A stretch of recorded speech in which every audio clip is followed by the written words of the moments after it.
मोदी फिर बोले घर में घुस कर मारेंगे। अब वहां के आतंकवादी ही अपने घर में सुरक्षित नहीं है। मतलब वो ये कह रहे हैं कि वो लोग जो कश्मीर में या वो लोग जो इंडिया में हमले करते थे, आज वो पाकिस्तान में महफूज नहीं हैं। को जैसे हाफिज सईद को हम कहते हैं कि जी वो तो बहुत बड़ा एक रिलीजियस स्कॉलर है, उसी तरीके से हमने सैयद सलाउद्दीन हो गया या फिर मसूद अजहर, मौलाना मसूद अजहर, जी हाँ, ये हो गए, और लखवी छकवी पता नहीं कितने ही नाम है, मोल रतन, इनको खुद ही बनाया गया है, खुद ही बढ़ावा दिया गया है, खुद ही पाला गया है। बट अगर अभी की बात करें तो कहते हैं कि जो टेररिस्ट हैं वो अब अनसेफ फील करते हैं अपने घरों में। यहाँ पे वो रहते हैं जहाँ पे उनके हाइड आउट्स हैं, वहां पे वो अनसेफ फील करते हैं। मोदी ने इतनी साफ बात पिछले 1 साल में नहीं कही। ये बात करने का एक नया तरीका है। मोदी ने कहा कि पाकिस्तान के आतंकियों को अपने ही घर में डर लगता है, उन्हें अपने ही घर में नींद नहीं आती। पाकिस्तान आतंकवादियों को सुरक्षित ठिकानों में छिपा देता है और फिर भी अज्ञात हमलावर के डर से वो थर-थर कांपते हैं। तो उनको कौन टारगेट कर रहा है? यानी कि हम टारगेट कर रहे हैं। उसकी वजूहात जो भी हैं, कोई एक वजह नहीं है उन सारी चीज़ों की जो आज हम भुगत रहे हैं। कोई एक रीज़न नहीं है कि मैं कहूँ कि नहीं, सिर्फ इस वजह से ये हुआ है। बहुत सारी वजूहात हैं जिसकी वजह से आज हम अनफॉर्चुनेटली इस मुसीबत में फंसे हुए हैं। तो भारत के वज़ीर-ए-आज़म नरेंद्र मोदी ने एक लीडरशिप समिट हुई है 14 से 16 नवंबर, उसमें खिताब किया और ये हिंदुस्तान टाइम्स की लीडरशिप समिट थी। मीडिया ने इसको थोड़ा-सा पिक किया और थोड़ा-सा नहीं किया, और जो लार्जली जो हेडलाइंस बनी है इंडियन मीडिया के अंदर वो यही बनी है कि आज पाकिस्तान के अंदर दहशतगर्द सेफ नहीं है। Indian government is taking a hard line. मतलब वो ये कह रहे हैं कि वो लोग जो कश्मीर में या वो लोग जो इंडिया में हमले करते थे, आज वो पाकिस्तान में महफूज नहीं हैं। तो उनको कौन टारगेट कर रहा है? यानी कि हम टारगेट कर रहे हैं। This is what he was saying. So वो जो उन्होंने पर्टिकुलरली 26/11 का रेफरेंस दिया कि 26/11 के जो मुंबई टेरर अटैक्स हुए, उसमें जो जिसे वो कहते हैं ना, जो वो कहते हैं जो इंडिया को अनसेफ करते थे, अब वो इंडिया को पहले अनसेफ करते थे, अब हमने उनको अनसेफ कर दिया। नरेंद्र मोदी साहब 2011 की बात कर रहे हैं कि हम बड़ा इनसिक्योर फील करते थे, तो मेरे ख्याल में अब हर पाकिस्तानी शायद इनसिक्योर फील कर रहा है। This is what he said.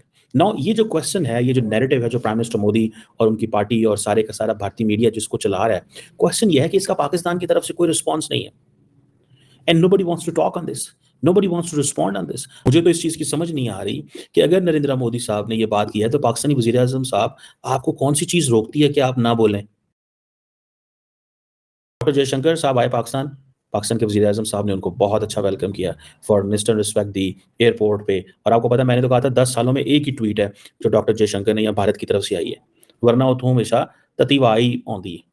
अब अगर एक ट्वीट आई है जो कुछ हुआ, उसके बाद now they are back on the track, and that track is Pakistan में हमने नहीं भेजना क्रिकेट टीम को, पाकिस्तान को डिप्लोमैटिकली आइसोलेट करना है, वो they are committed on that. जिसको वो कहते हैं ना कि हमने इंडिया को वो कहते हैं हमने डेवलप नेशन बनाना है, वो ज़रूर बनाएं, बट नॉट कि they keep Pakistan as a domestic issue in India. Pakistan को डोमेस्टिक इशू बना के रखा हुआ उन्होंने इंडिया के अंदर, और उसकी वजह एक ही है कि हमारी जो लीडरशिप है वो कहती है इंडिया से बात करनी है, तो हमें इंडिया करे या ना करे। बिल्कुल ठीक है, आप ये फैसला कर लें कि आपने इंडिया करे ना करे, हमने बात करनी है। अगर तो ये मोटिव है तो फिर बात नहीं होगी। मैंने आपके कई दफ़ा पहले भी बात की है that we should give signals, we should talk to them, we should let them know कि हाँ जी, आप क्या चाहते हैं। उन्होंने बता दिया है, वो हमसे चाहते हैं कि भाई हमने अपनी मर्जी करनी है। This is what they want. वो हमसे बात वो अगर करेंगे तो ये नैरेटिव कैसे बनाएंगे? So they don't want to make a narrative. So इसलिए उन्होंने कहा है कि पाकिस्तान के अंदर आजकल दहशतगर्द महफूज नहीं है बिकॉज हम उनको घर में घुस के मार रहे हैं। ये नरेंद्र मोदी साहब ने एक बड़ा ही सोफिस्टिकेटेड, साफ सुथरे, एक जिसे कहते हैं ना पढ़े लिखे अंदाज से अपनी पॉलिसी को डिक्लेयर किया। यही बात अमित शाह करते, राजनाथ सिंह करते, तो उन्होंने कहा था हमने घुस के मारना। ये बात अगर वो करते तो उन्होंने और अंदाज से बात करनी थी, लेकिन ये बात क्योंकि इन्होंने की है वज़ीर आज़म साहब ने, तो वो बिल्कुल एक और स्टाइल से बात की है। और उन्होंने कहा जी कि वो तो सेफ नहीं है, दहशतगर्द वहाँ पे महफूज नहीं है। मतलब this is a new way of talking. ये बात करने का एक नया तरीका है, और ये बात करना जी कि आजकल दहशतगर्द पाकिस्तान में महफूज नहीं है, इट मीन्स अच्छा। अब क्वेश्चन ये है, लोग पूछेंगे दहशतगर्द महफूज नहीं है क्या मतलब, क्या कह रहे हैं?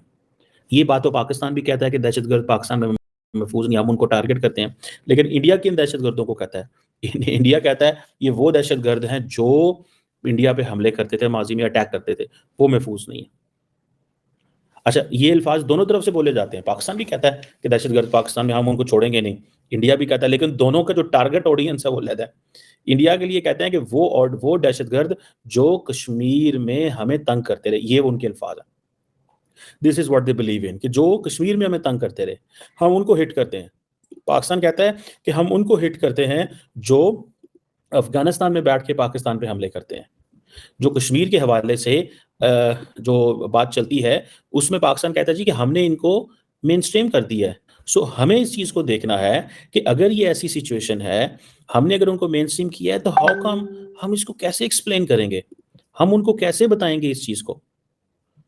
हमने आज तक अपनी पॉलिसी को क्लियर उस तरह नहीं किया। हमने समझा कि अगर FATF की ग्रे लिस्ट से पाकिस्तान निकल गया तो द जॉब इज डन। हम ये समझते हैं कि देखिए FATF के हवाले से पाकिस्तान ने बड़ा काम किया है। पाकिस्तान ने बड़ा काम किया है कि हम उन मुल्कों में से थे जो FATF की ग्रे लिस्ट में थे। ईरान भी था, UAE भी था, बहुत सारे मुल्क थे जो ग्रे लिस्ट में थे। लेकिन क्वेश्चन सिर्फ इतना है कि ग्रे लिस्ट में तो थे और हम निकले, और निकले इस तरह थे कि उस वक्त हमने हाफिज सईद और कुछ ऐसे एसोसिएटेड लोग थे जिनको सजाएं दी, जेलों में डाला, सजाएं भी दी, जेलों में भी डाला, और उन्होंने ये सारी की सारी जो उनकी हरकत और सकनात थी उसको बंद किया। आज पाकिस्तान कंफर्टेबली कह सकता है कि पाकिस्तान को जो है वो सेफ है और पाकिस्तान की सरजमीन जो है वो इस्तेमाल नहीं हो रही अगेंस्ट इंडिया। ये पाकिस्तान कंफर्टेबली कह सकता है। ये जो पाकिस्तान है दशकों से आतंकवाद को पालता परोसता आया है, उनको सपोर्ट करता आया है। हमारे यहाँ अनफॉर्चुनेटली जो टेररिज्म के वाक़यात हैं वो बहुत बढ़ चुके हैं। जहाँ तक पाकिस्तान का सवाल है, उसकी बड़ी मजबूरी है। उनकी दुनिया की अव्वल फौज है, अव्वल नंबर की उनकी इंटेलिजेंस एजेंसी है, और इतना सब कुछ अव्वल होने के बावजूद भी वो आतंकवाद की घटनाएं रोक नहीं पा रहे हैं।